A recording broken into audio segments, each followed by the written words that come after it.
கிறிஸ்துவுக்குள் பிரியமானவர்களே, ஆண்டவராகிய இயேசு கிறிஸ்துவின் நாமத்தில் என் அன்பின் வாழ்த்துக்கள்.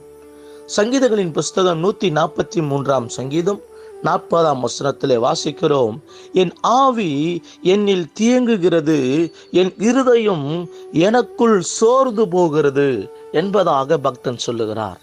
பாருங்கள், என் ஆவி என்னில் தேங்குகிறது, என் இருதயம் எனக்குள்ளே சோர்ந்து போகிறது, எனக்குள்ளே பயமும் சோர்வும் வந்துவிட்டது என்பதாக சொல்லுகிறார். பாருங்க, பயம் ஒரு பக்கம், சோர்வு ஒரு பக்கம். என்ன நடக்குமோ ஏது நடக்குமோ தெரியலையே, இந்த பணம் எனக்கு கிடைக்குமா கிடைக்காதா எனக்கு தெரியலையே, இந்த பிரச்சனை மாறுமா மாறாதா எனக்கு தெரியலையே, இந்த பிரச்சனைகளுக்கு ஒரு தீர்வு உண்டாகாதா எனக்கு தெரியலையே என்கிற ஒரு பயமும் சோர்வும் நம்முடைய இருதயத்துக்குள்ள எப்பொழுதும் உண்டாகி கொண்டே இருக்கும். சங்கீதத்தில் நாம் வாசிக்கிறோம், 40 சங்கீதம் 12 வசனத்துல, எண்ணிக்கைக்கு அடங்காத தீமைகள் என்னை சூழ்ந்து கொண்டது, என் அக்கிரமங்கள் என்னை தொடர்ந்து பிடித்தது, நான் நிமிர்ந்து பார்க்க கூடாது இருக்கிறது, அவைகளின் தலை மயிரிலும் அதிகமாய் இருக்கிறது, என் இருதயம் சோர்ந்து போகிறது என்பதாக.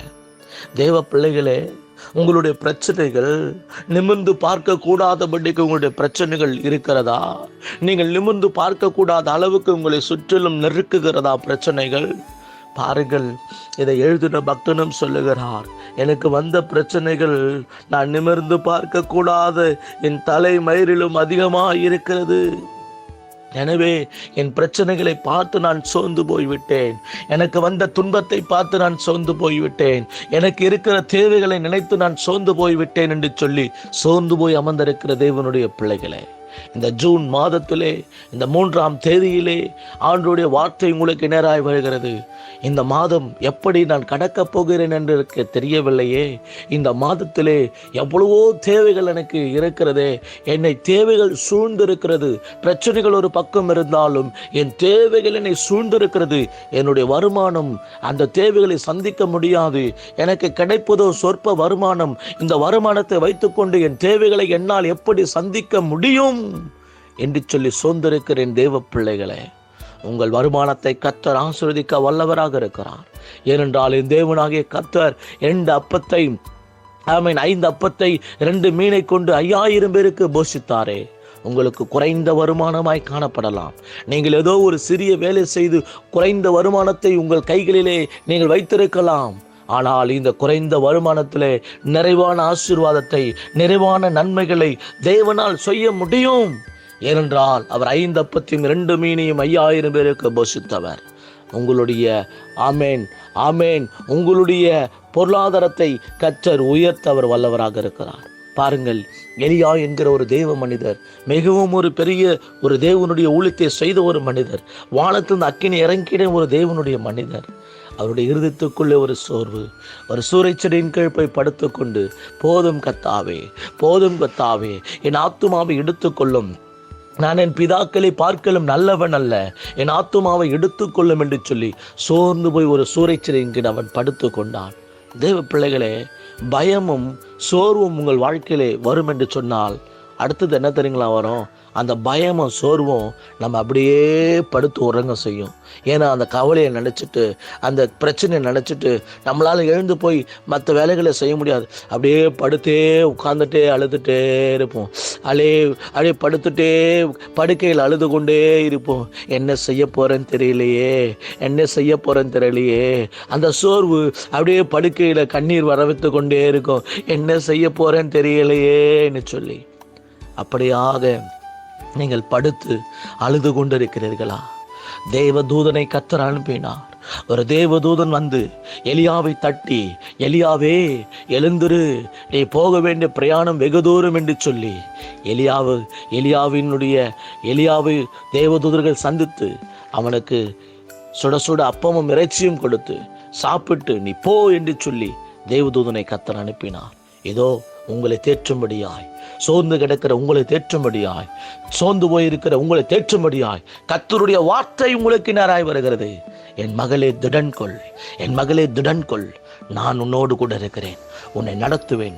இந்த ஜூன் மாதத்தை குறித்து நீ பயப்படாதே. உனக்கு முன்பாக நான் போய் கோணலானவைகளை செவ்வையாக்குவேன்.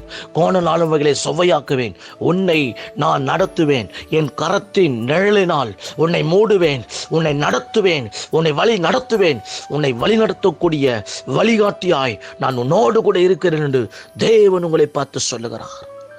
சோர்ந்து விடாதே. என்னோடு கூட சேர்ந்து செபியுங்கள். ஆண்டவரே, இந்த வேலைக்காக பாரத்தோடு கூட செபிக்கிறோம் தகப்பனே. அப்பா, நீங்கள் நல்ல தேவனப்பா, நீங்கள் நன்மை செய்கிற தேவனப்பா. எங்களுடைய சோர்வுகள் உமக்கு தெரியும் அப்பா. நாங்கள் எதற்காக சோர்ந்து போயிருக்கிறோன்னு நீங்கள் அறிந்திருக்கிறீங்கப்பா.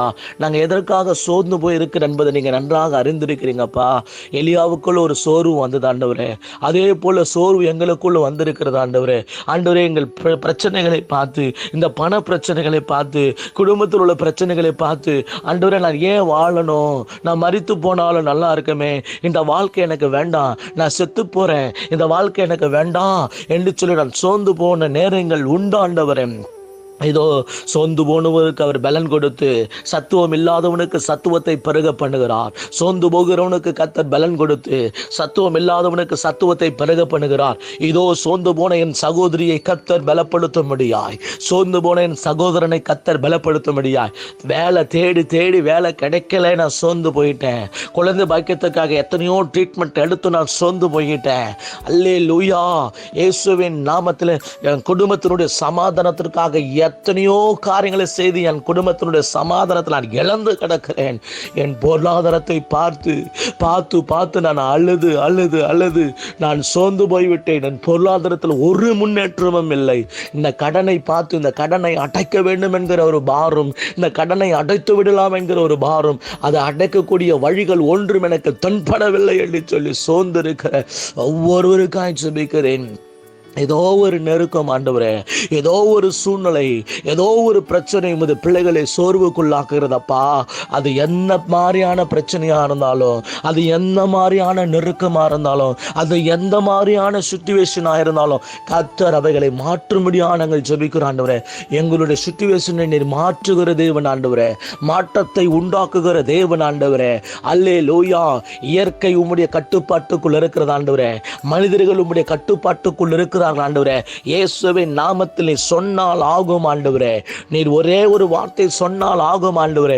இப்பொழுதே நான் ஜெபிக்கிறேன். அன்றைக்கு 100 வேலைக்காரன் இப்படியாக ஜெபித்தாரே ஆண்டவரே. 100 வேலைக்காரன் சொஸ்தமாகும்படியாய் ஆண்டவரே நீர் ஒரு வார்த்தை சொல்லும், நீர் ஒரு வார்த்தை சொல்லும், என் வேலைக்காரன் சொஸ்தமாவான் என்று சொல்லி விசுவாசத்தோடு சொன்னது போல நானும் சொல்லுகிறேன். நீர் ஒரு வார்த்தை சொல்லும் ஆண்டவரே. என் பிரச்சனைகளை பார்த்து ஒரு வார்த்தை சொல்லும் ஆண்டவரே. என்னுடைய கஷ்ட காலங்களை பார்த்து ஒரு வார்த்தை சொல்லுங்க ஆண்டவரே. உம்முடைய வார்த்தையிலே விடுதலை உண்டு, உம்முடைய வார்த்தையிலே அற்புதம் உண்டு, உம்முடைய வார்த்தையிலே அதிசயம் உண்டு, உம்முடைய வார்த்தையிலே என் வாழ்க்கையிலே பெரிய மாற்றம் உண்டு. தேவனே, ஒரே ஒரு வார்த்தையை அனுப்பி என்னை குணமாக்கும்படியாய், உம்முடைய வார்த்தையை அனுப்பி எங்கள் வாழ்க்கையில் இருக்கிற பிரச்சனைகளை மாற்றும்படியாய் ஒரு வார்த்தையை அனுப்புங்க ஆண்டவரே. இயேசு என்ற நாமத்தை சொல்லுகிறேன், இயேசு என்ற நாமத்தை சொல்லுகிறேன். என் நாமத்தினாலே நீங்கள் எவைகளை கேட்டாலும் அவைகளை தருவேன் என்று சொன்னீரே. இயேசுவின் நாமத்தில் இந்த பிரச்சனைகளுக்கு முடிவு வரட்டும். இயேசுவின் நாமத்தில் இந்த போராட்டத்துக்கு ஒரு முடிவு வரட்டும். இயேசுவின் நாமத்தில் நான் கட்டளையிடுகிறேன். பொல்லாத பலவீனங்கள், பொல்லாத வியாதிகள், பொல்லாத பிரச்சனைகள், பொல்லாத போராட்டங்கள் என் குடும்பத்தை விட்டு விலகி ஓடுவதாக. தேவனாகிய கர்த்தருடைய வழிநடத்தும் கரம் என் குடும்பத்தை ஆளுகை செய்வதாக. அல்லேலூயா. விடமாட்டோம் ஆண்டவரே உம்முடைய சமூகத்தை, நாங்கள் விட்டு விட மாட்டோம் ஆண்டவரே உம்முடைய சமூகத்தை. என்ன மாதிரியான சோர்வுகளை சத்துரு இந்த உலகத்தில் எங்களுக்கு கொண்டு வந்தாலும் தேவனுடைய சமூகத்தை நாங்கள் விட்டு விட மாட்டோம். அப்பா, உதவி செய்யுங்கப்பா. சோர்ந்து போன பிள்ளைகளை பலப்படுத்துங்கப்பா. இந்த மாதம் முழுதும் தேவையெல்லாம் சந்திங்கப்பா. இந்த மாதம் முழுதும் அவங்களுடைய கண்ணீரெல்லாம் தொடங்கப்பா. வேதனையை மாற்றுங்க சப்பா.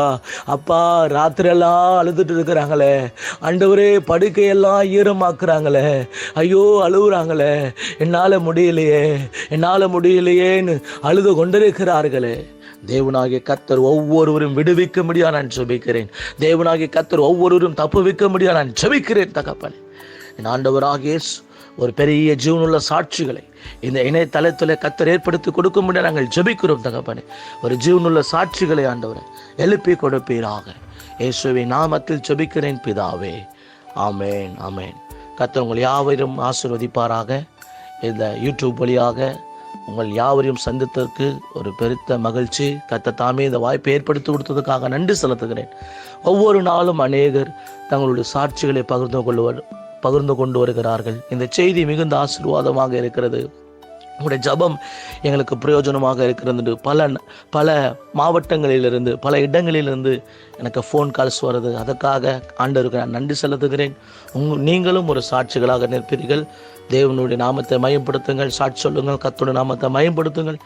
என்ன மாதிரியான பிரச்சனைகள் உங்கள் வாழ்க்கையிலே காணப்பட்டாலும் தொடர்பு கொள்ளுங்கள். உங்களுக்காக இரவும் பகலும் தேவ சமூகத்தில் திறப்பில் நிற்க நாங்கள் எப்பொழுதும் ஆயத்தமாக இருக்கிறோம். விசேஷமாக பிசாசின் பிடியிலே நீங்கள் போராடி கொண்டிருப்பீர்கள் என்று சொன்னால், செய்வினை, சூனியம், மந்திரம், இப்படிப்பட்ட பிசாசுடைய கிரிகளிலே நீங்கள் போராடி எத்தனையோ இடங்களுக்கு போய் நீங்கள் குணமாக்கப்பட முடியாதபடி இருப்பீர்கள் என்று சொன்னால், தயவாக கால் பண்ணுங்க. முடிந்தால் நேரில் வந்து சந்திங்க. ஏனென்றால் என்னுடைய தகப்பனார் செய்வினை சூன்யத்திலே பாதிக்கப்பட்டு எத்தனையோ இடங்களுக்கு சென்று என் தகப்பனார் குணமாக்கப்பட முடியாதபடி என் தகப்பனார் செய்வினை சூன்யம் காரியத்திலே மரித்து போனார். ஆண்டோட சமூகத்தில் அந்த காரியம் என்னை பெரிய பாதிப்புக்குள்ளாக்கினது. நான் ஆண்டவர் சமூகத்தில் ஜெபித்தேன். ஆண்டவரே, இந்த செய்வினை சூனியம் மந்திரத்தினால் பாதிக்கப்பட்ட ஒரே ஒரு ஆத்மாவை கூட சாகக்கூடாது ஆண்டவரே. அவங்கள எப்படியாவது நான் காப்பாற்றணும் ஆண்டவரே. அந்த பலன் எனக்கு தாங்க ஆண்டவரே. என்னுடைய 17வது வயதிலே என் தகப்பனார் இந்த செய்வினை வல்லமினால் பாதிக்கப்பட்டு மரித்து போனார்.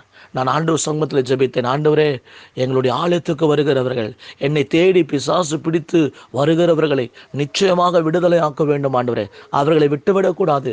என் தகப்பனை காப்பாற்ற ஒருவரால் முடியவில்லையே, நான் எப்படியாகிலும் அப்படிப்பட்டவர்களை காப்பாற்ற வேண்டும் என்று சொல்லி பல நாட்களாக நான் உபவாசித்து தேவ சமூகத்தில் அழுது ஜெபித்திருக்கிறேன். பல நாட்களாக தேவ சமூகத்தில் நான் கதறி ஆண்டவர் சமூகத்தில் நான் ஜெபித்திருக்கிறேன். அவனுடைய கிருபையினால் அநேக பிசாசு பிடியிலே பாதிக்கப்பட்டவர்களை ஜெபித்து அவர்களுக்கு கர்த்தர் அநேகருக்கு சுகத்தை கொடுத்து இன்னைக்கு ஜீவனுள்ள சாட்சிகளாக வைத்திருக்கிறார். தேவ பிள்ளைகளே, பிசாசுடைய போராட்டங்கள் இருக்குமானால் உங்களுக்காக கட்டாயம் நாங்கள் ஜெபிக்கிறோம். தேவன் விடுதலை கொடுக்க வல்லவராக இருக்கிறார். இந்த உலகத்தில் இருக்கிறவனை காட்டிலும் உங்களிலும் என்னிலும் இருக்கிற இயேசு பெரியவர். அந்த இயேசு என்ற நாமத்திலே உங்களுக்கு அற்புதம் நடக்கும். கர்த்தர் உங்களை யாவரையும் ஆசீர்வதிப்பாராக. ஆமென்.